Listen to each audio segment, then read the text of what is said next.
बिस्मिल्लाहिर्रहमानिर्रहीम। अस्सलाम वालेकुम स्टूडेंट्स। आज का नेक्स्ट हमारा टॉपिक है हीट ट्रांसफ़र थ्रू रेडिएशन, यानी कि रेडिएशंस के थ्रू हीट किस तरह ट्रांसफ़र होती है। पहले हमने कंडक्शन का पढ़ा कि कंडक्शन के ज़रिए कैसे हीट ट्रांसफ़र होती है, फिर हमने कन्वेक्शन का पढ़ा उसके ज़रिए कैसे हीट ट्रांसफ़र होती है। आज हमने पढ़ना है कि रेडिएशंस के थ्रू हीट किस तरह ट्रांसफ़र होती है।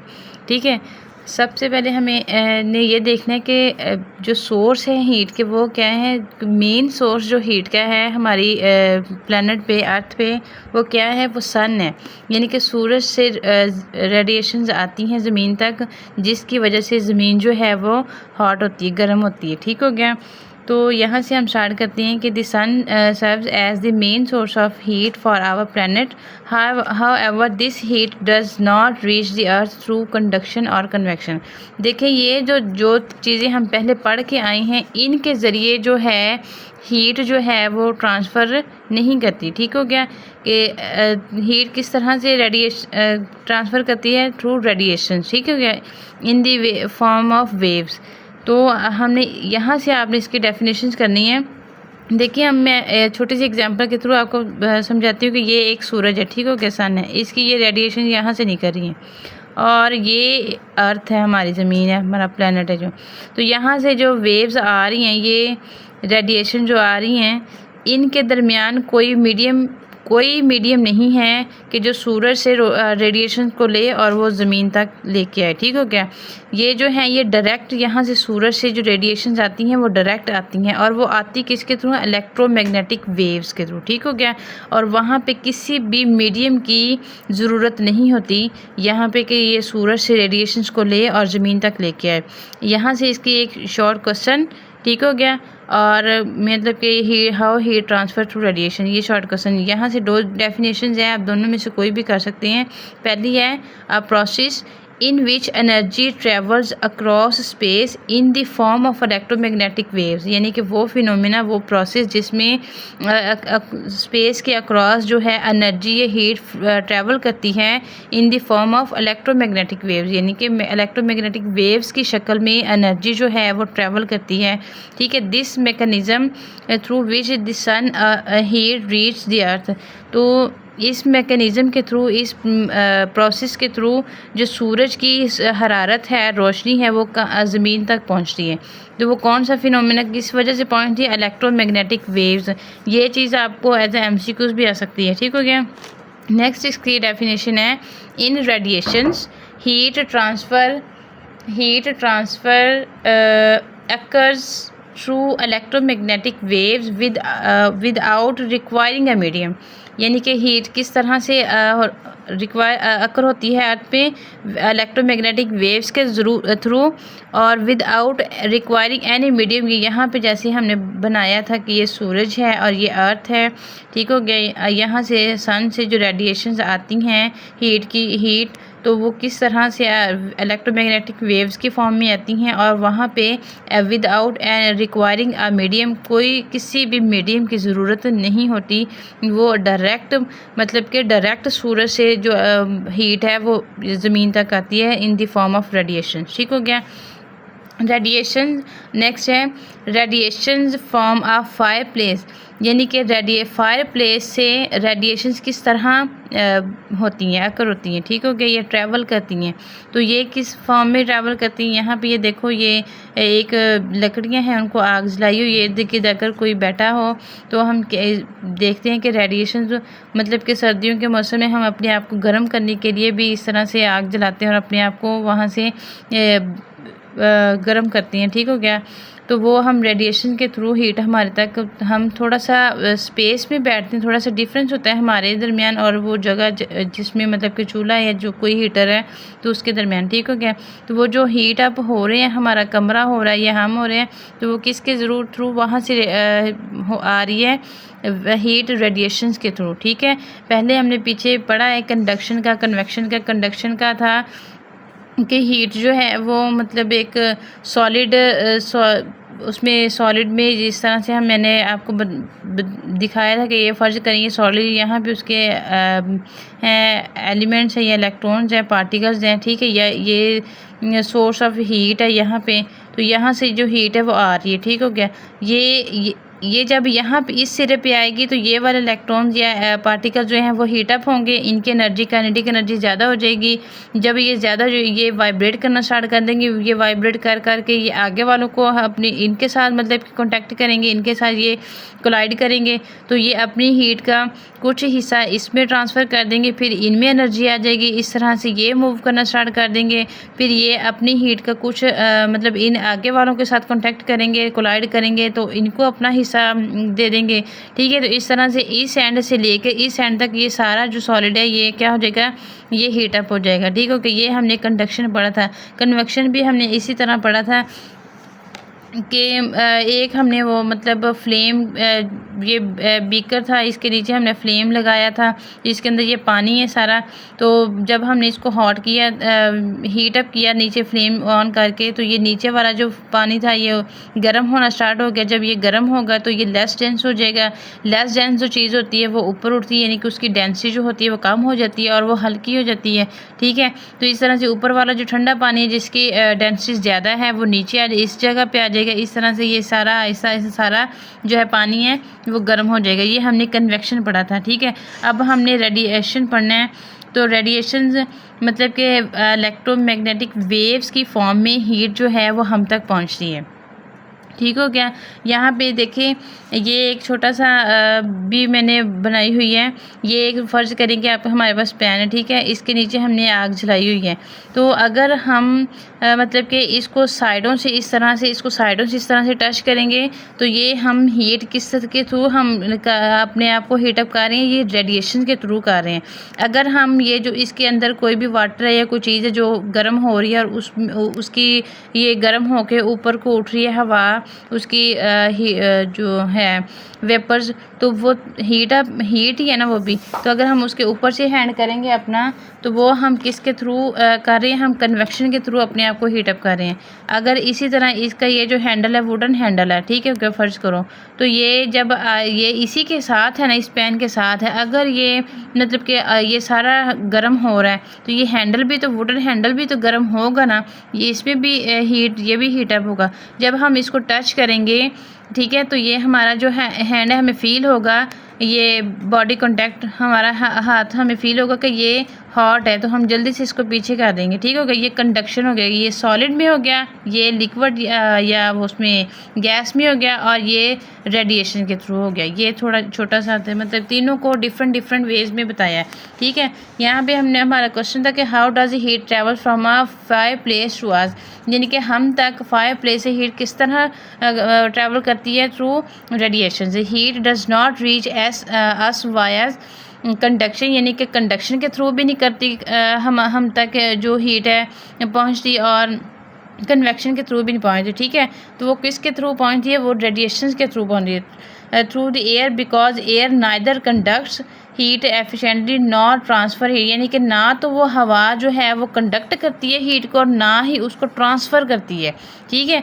तो ये फिर हमारे तक कैसे पहुंचती है heat, but radiation emitted is influenced by various factor, यानी कि जो क्या है वो रेडिएशन को एमिट करती है बाय वेरियस फैक्टर से। तो वो फैक्टर्स जो हैं, यहाँ से भी ये शॉर्ट क्वेश्चन बन सकता है कि वो कौन से फैक्टर हैं जिस पे रेडिएशन एमिटेड रेडिएशन डिपेंड करती हैं, ठीक है। तो वो फैक्टर्स हैं, 3 फैक्टर्स हैं।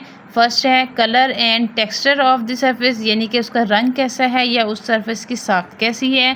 The temperature of the surface, यानी कि सरफेस का टेम्परेचर क्या है, और द सरफेस एरिया, ठीक है।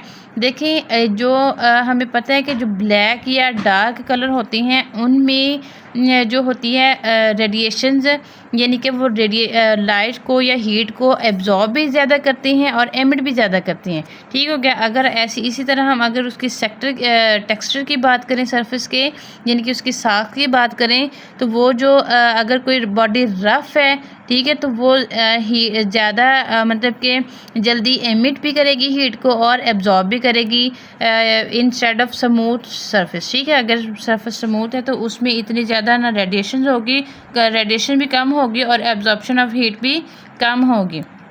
इसी तरह है अगर टेम्परेचर है तो ज़ाहिर सी बात है अगर किसी बॉडी का टेम्परेचर, किसी सरफेस का टेम्परेचर जो ज़्यादा है तो उसका क्या मतलब है कि वो हीट को ज़्यादा एमिट करेगा। ठीक हो गया। अगर उसका बॉडी टेम्परेचर कम है तो वो हीट को ज़्यादा एब्जॉर्ब करेगा। ये इस फिनोमिना पे डिपेंड करते हैं। और सरफेस एरिया है, देखें अगर ये बॉडी का एरिया कम है तो और एक बॉडी का एरिया ज़्यादा है, ठीक है, इसमें से हीट ज़्यादा एमिट भी होगी और ज़्यादा मतलब कि एब्जॉर्ब भी होगी इंस्टेड ऑफ दिस, क्योंकि एरिया पे डिपेंड करती है। कम एरिया होगा तो हीट एमिशन भी कम होगी, हीट एब्जॉर्प्शन भी कम होगी। अगर एरिया ज़्यादा होगा तो हीट एब्जॉर्प्शन और हीट एमिशन ज़्यादा होगी। ठीक हो गया। नेक्स्ट, वाई ऑब्जेक्ट्स कूल और वार्म ओवर टाइम, यानी कि टाइम ओवर होने पर ऑब्जेक्ट्स जो हैं वो ठंडे या गर्म क्यों हो जाते हैं। ठीक है, क्वेश्चन यहाँ पे भी है, ये भी फर्ज करें क्वेश्चन ही है। नेक्स्ट भी दो आपको क्वेश्चन ही बताए जा रहे हैं और ये शॉर्ट क्वेश्चन आ भी सकते हैं पेपर्स में। ठीक है। Why does a hot cup of T cool down over time, यानी कि अगर टाइम ज़्यादा हो जाए तो एक हॉट कप ऑफ टी है वो ठंडा हो जाता है, क्यों।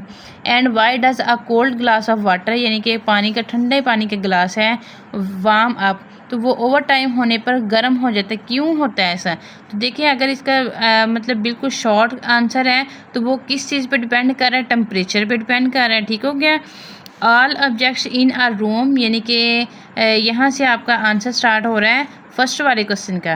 ठीक है, हमारे रूम में जितनी भी चीज़ें हैं, फ़र्ज करें फ्लोर है, वाल्स हैं, सीलिंग है, ये सारी चीज़ें या और भी जो भी चीज़ें हमारे रूम में होती हैं वो थोड़ी या ज़्यादा जो है वो हीट को रेडिएट करती रहती हैं। ठीक हो गया। Radiate heat while simultaneously absorbing it, यानी कि वो रेडिएट भी करती हैं उसको और उसको हीट को एब्जॉर्ब भी करती हैं। ये किस चीज़ पे डिपेंड करेगा, ये रूम के टेम्परेचर पे डिपेंड करेगा या उस चीज़ पे डिपेंड करेगा जो चीज़ आपके पास, यानी कि अगर वो चीज़ ज़्यादा गर्म है, ठीक है, तो आपके रूम का टेम्परेचर कम है तो वो मतलब कि अपना टेम्परेचर लॉस करती जाएगी और इवन कि एक्विलिब्रियम कंडीशन आ जाएगी कि उस चीज़ का टेम्परेचर, यानी कि हॉट कप है।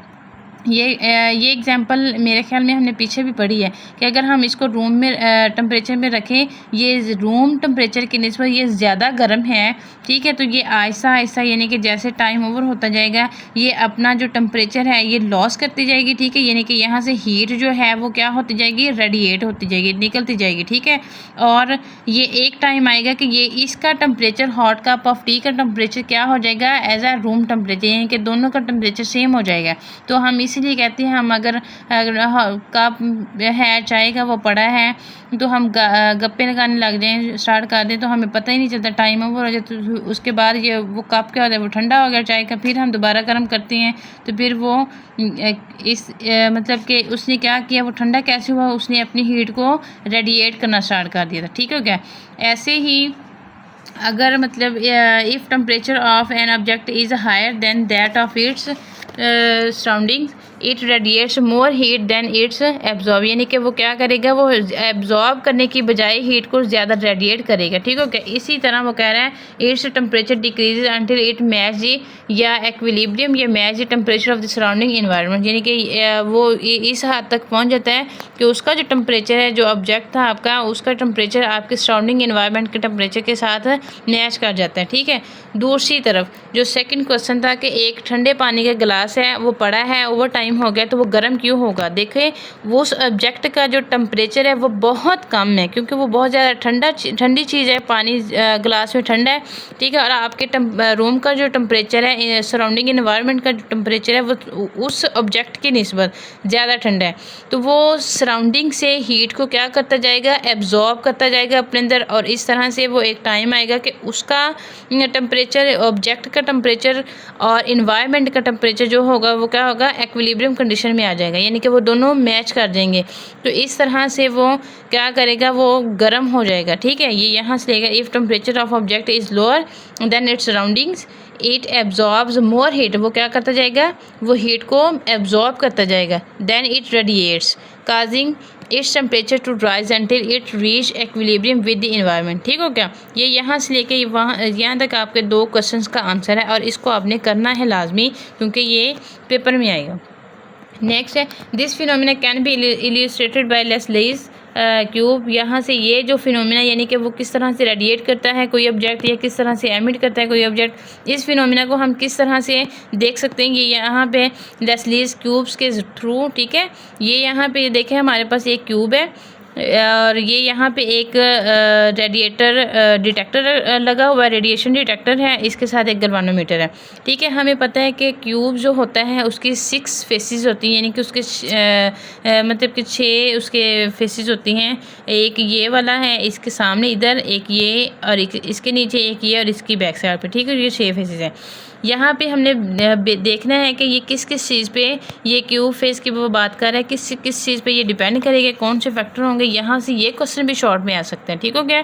लेस्लाइज cube is a metal box, ये वो कह रहा है कि ये जो बॉक्स है ये मेटल बॉक्स है with faces of different materials.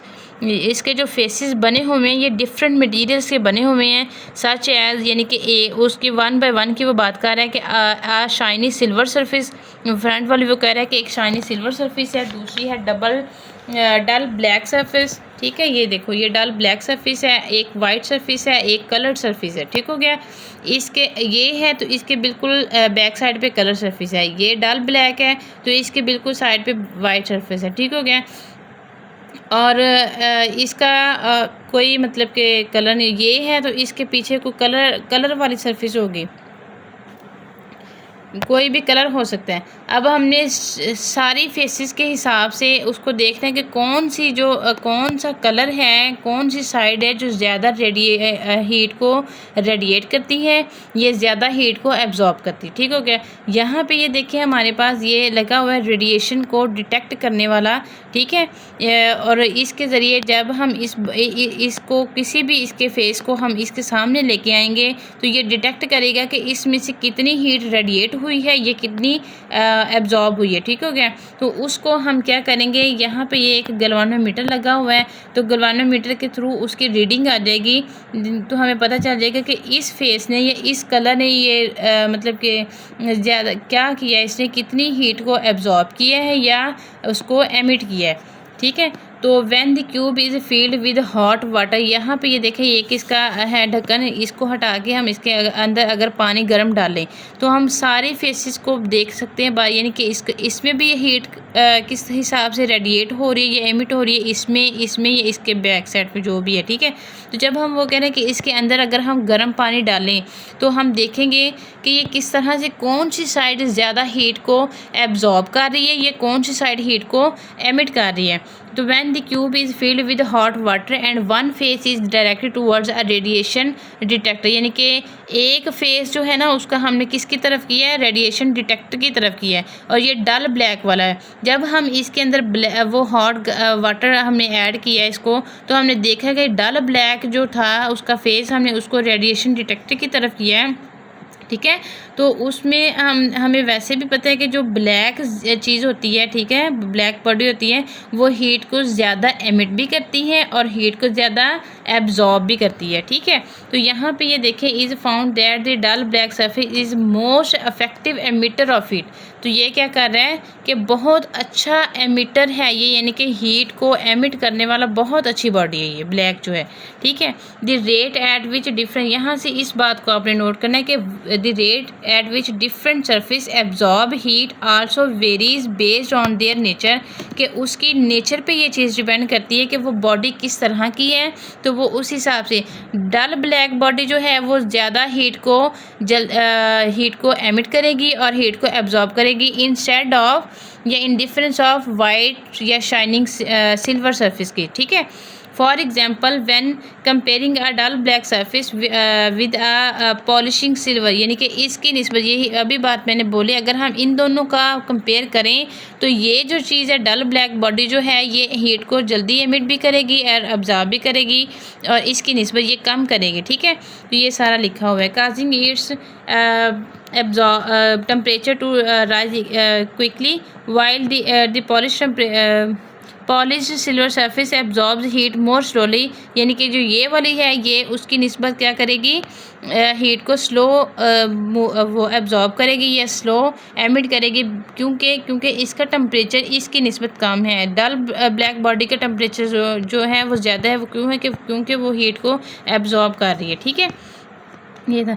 Next है effect of surface colour and texture on infrared radiation. देखिए हमने सरफेस का कलर का भी अभी पीछे हमने डिस्कस किया और टेक्सचर का भी, कि और हम ये करेंगे इंफ्रारेड रेडिएशन जो है, जो कि वो वाली रेडिएशन जो हमें वैसे नज़र नहीं आती। ठीक है, तो उसका कलर और टेक्सचर पे किसी भी सरफेस की कलर या टेक्सचर पे क्या इफ़ेक्ट है, तो वो देखना है हमने। कलर का भी अभी हमने पीछे डिस्कस कर लिया है कि ब्लैक अगर वो होगा तो वो ज़्यादा मतलब कि एब्जॉर्ब करेगा हीट को या रेडिएट करेगा हीट को। ठीक है, और अगर वो कोई और लाइट कलर होगा तो वो कम करेगा हीट को और वो टाइम भी ज़्यादा लेगा एब्जॉर्ब करने के लिए। तो इसके बाद ये टेक्सचर की अभी हमने पीछे भी बात की है कि अगर वो रफ़ होगी सरफेस तो वो हीट को ज़्यादा एमिट भी करेगी और ज़्यादा एब्जॉर्ब भी करेगी। अगर जो सरफेस है वो स्मूथ होगी तो वो हीट को कम एब्जॉर्ब और कम रेडिएट करेगी। ठीक है, तो इसको हम एक दफ़ा रीड आउट कर लेते हैं। The colour and texture of a surface have a strong effect on how it emit absorbs and reflect infrared radiation. ठीक है, तो वो किस तरह के उसने एब्जॉर्ब कैसे करना है, उसने एमिट कैसे करना है और उसने रिफ्लेक्ट कैसे करना है इंफ्रारेड रेडिएशंस को। Dull and dark coloured surface are very good at absorbing and emitting infrared radiation. That is why a dull black surface heats up quickly and cools down faster by giving off more heat। यानी कि अगर उसको heat देना अगर हम बंद कर दें तो वो एमिट करके जल्दी ठंडी भी हो जाएगी। ठीक है, और अगर उसके पास मतलब कि कोई चीज़ ऐसी है जो जिसने उसको टेम्परेचर उसको इंक्रीज़ करना है टेम्परेचर, तो वो जल्दी से वहाँ से हीट को एब्जॉर्ब करके जल्दी गर्म भी हो जाएगी। On the other hand shiny and light colour, दूसरी जो बात है पहले भी हमने डिस्कस की है कि शाइनी और लाइट कलर जो है ये देखिए ये दो दिखाई गई हैं। ये वाइट कलर का है, ये डल ब्लैक कलर का है। तो इसके दरमियान ये एक कैंडल रखा हुआ है वो जो ऑन है, तो ये जो है ये जल्दी यहाँ से हीट ले रहा है। ठीक है, तो ये गर्म हो रहा है और ये जो है इसकी निस्बत ये कम होगा गर्म, और अगर ये गर्म हो भी गया तो ये अपनी जो हीट जज़ब इसने की एब्जॉर्ब की उसको इतनी जल्दी रेडिएट नहीं करेगा जितनी जल्दी ये ब्लैक कलर करेगा। ठीक है, तो वो जो radiation inside they reflect most of the infrared radiation away. This is why shiny surface likes polished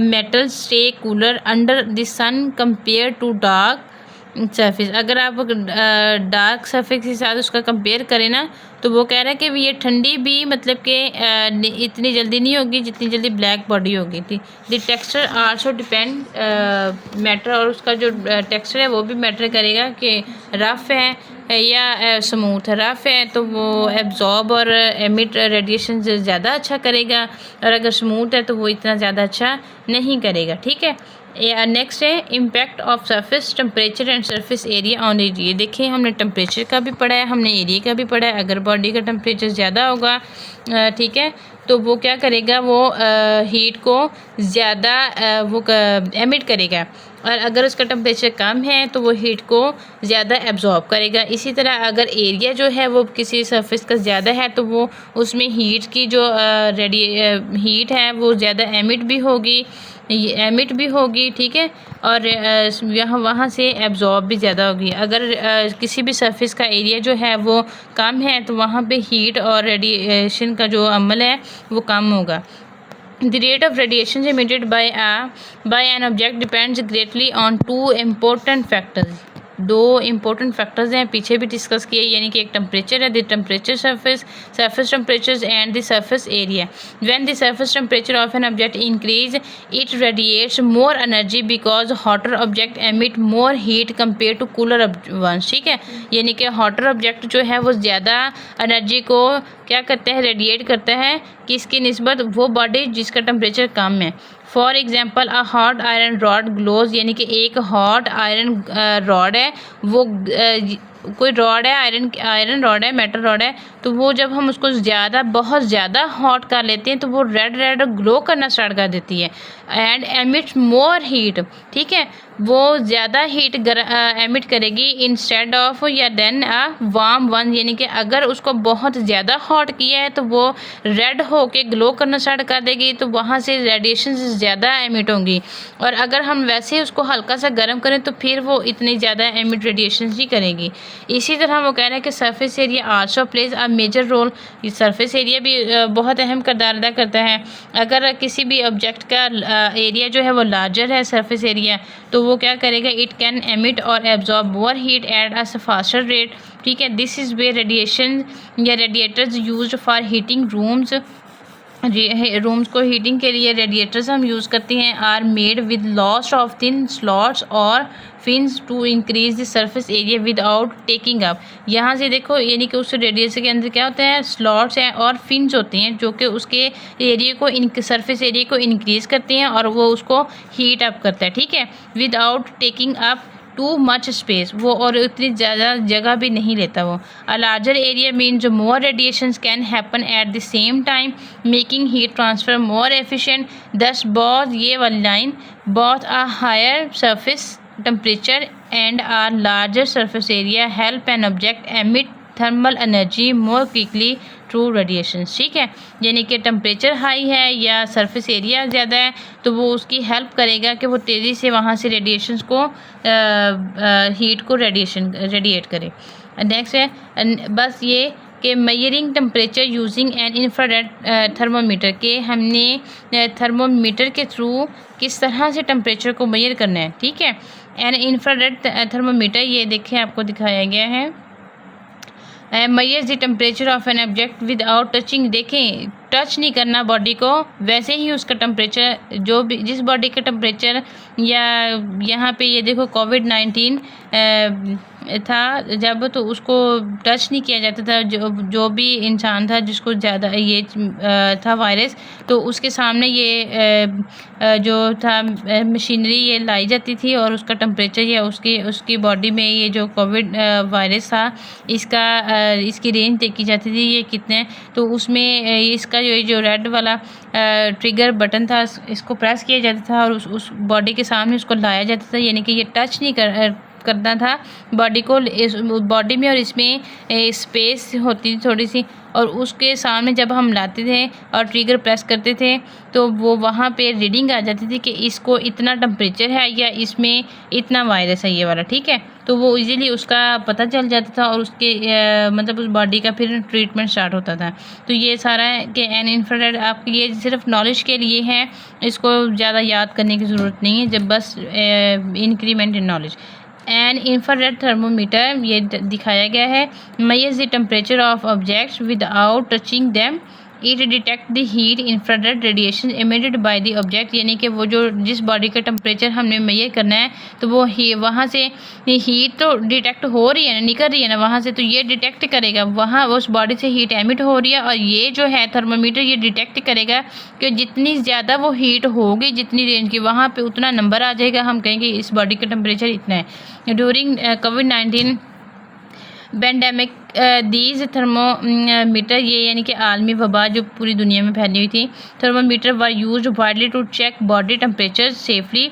they are also useful for checking the heat of ovens, machines और even dangerous radioactive materials. To use it we point the thermometer at the object, यानी कि हम उसके सामने point करते थे उसको, thermometer को उस बॉडी के सामने, प्रेस द ट्रिगर को प्रेस करते थे and read the temperature on the screen, और इस स्क्रीन पे जैसे कि आपको यहाँ भी ये देखें 21 टेम्परेचर ये दिखाए, इस स्क्रीन पे हम उस बॉडी के टेम्परेचर को रीड आउट करते थे। ठीक है, और हम इसको बता दें ये इंफ्रारेड थर्मोमीटर है। तो ये आपको सिर्फ और सिर्फ आपके नॉलेज के लिए है, आपने इसको इतना ख़ास याद नहीं करना, लेकिन बाकी जो है यहाँ पे ये देखें एक शॉर्ट क्वेश्चन है कि heat from the sun reach us through radiations, no air needed, यानी कि हीट जो है वो हम तक कैसे पहुंची है, थ्रू रेडिएशन।